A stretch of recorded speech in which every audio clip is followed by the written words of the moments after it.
বাংলাদেশকে ভালোবাসি। হাদি ভাই যেন সুস্থ থাকে। এসে হলো যে আমরা অনেক কিছু কিনলাম, ঘুরলাম। আমার ছেলেকে নিয়ে আসছি এখানে, কারণ আমার ছেলে জানুক এই দেশ সম্বন্ধে, ৭১ সম্বন্ধে, ১৬ই ডিসেম্বর সম্বন্ধে।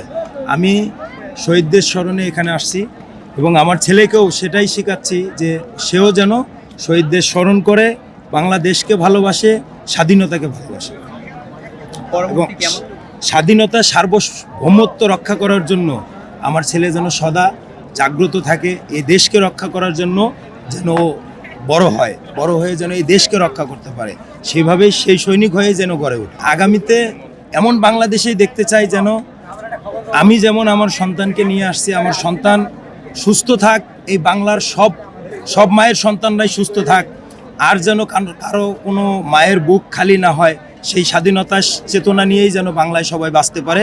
আগামীর বাংলাদেশ এটাই চাই আমরা। আইটু